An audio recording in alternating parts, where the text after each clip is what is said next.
Hamınızı salamlayıram əziz xanımlar. Burada mən sizinlə Medovik tortunun reseptini paylaşmaq istəyirəm. Sadəcə mən burada двойной porsiya götürürəm. Ona görə də mənə lazımdır 200 qram bal. Bu videoda iki fərqli gündə bişirdiyim tortların iki videolarını bitişdirmişəm və bir video hazırlamışam. İnşallah ki başa düşürlər, dildə olar.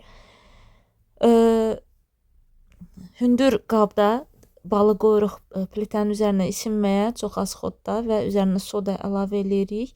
Soda ilə birgə yaxşıca qarışdırırıq, köpüklənir və karamel halına gələnə qədər, karamel rənginə gələnə qədər bu qaydada bişiririk.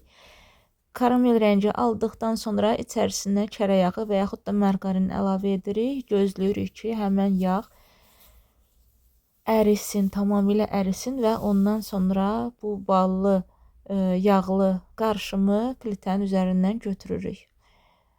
Burada məndə 180 qram yağ var. Sonradan yenə 20 qram əlavə edirəm ki, 200 alınsın. Dəqiq ərzaqların qədərini aşağıda yazaram hamınız üçün. Belə pişirdikdən sonra bu qarışımı qoyuram kənara və başlayıram yumurtaları şəkərlə çırpmağa.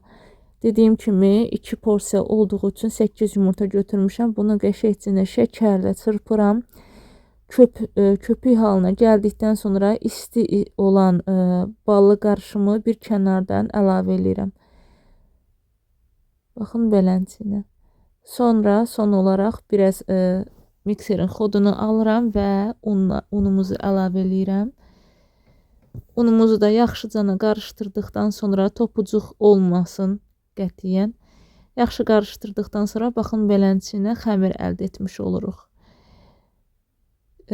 Deməli mən indi hər kündəyə, hər korş üçün bir çömçə xəmir götürəcəm. Bir çömçə xəmirdən bir elə bir ki kündə bişirəcəm. Belənçinə nəzik yayaraq bu formada, bu qaydada kruk halında bişirirəm 180 dərəcədə. Bunu isə başqa bir kağıza yaymışam. Eynən bir çömçə götürüb yayıb bişirirəm. Pişirdikdən sonra ehmallıca kağızdan ayırıram. Yavaşcana ki qopmasın, cırılmasın və yaxud da bir defekt olmasın. Krem olaraq ürəyiniz istəyən kremi götürə bilərsiniz. Deməli ballı torta ən yaxşı yaraşan krem, mənim xoşuma gələn kremlərdən biri yağla bişmiş skuşonkan qarışımıdır və yaxud da tələsik tort bişirirəmsə, tələsik onu islatmaq lazımdırsa, o zaman qaymaqla bişmiş skuşonka götürürəm. Qaymaq çox yaxşı yumşaldır, çox yaxşı nəmləndirir biskvit quruşlarını. Aralarına qoz səpəcəm. Onun üçün qozları beləncinə xırda doğrayıram. Bu arada deməli qaymaqla bir qutu skuşonkanı çırpıram gördüyünüz kimi. Artıq hər şey hazırdır. Polfabrikatlar hazırdır. Bu qaymağı saxladım üzərinə. Daha doğrusu bu bişmiş skuşonkanı saxladım üzəri üçün. Bildiyiniz kimi bir korş, biraz krem və biraz qoz səpib tortumuzu beləncinə yığırıq. Bu videolarda, bu vlogda deməli hər kəs var. Demək olar ki, bu tortu hamının köməyi ilə hazırladım. Burada Raul qozları səpir, mama tortun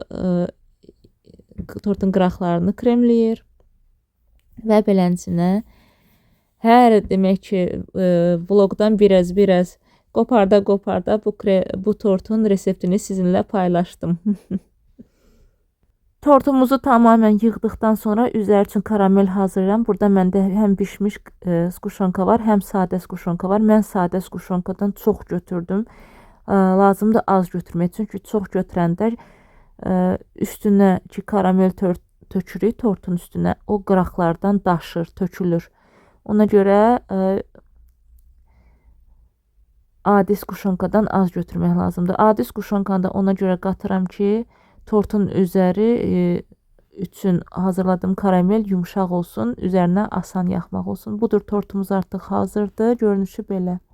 Buyurun sizlər də hazırlayın. Həqiqətən çox dadlı tortdur. Bizim evdə ən sevilən tortlardan biridir.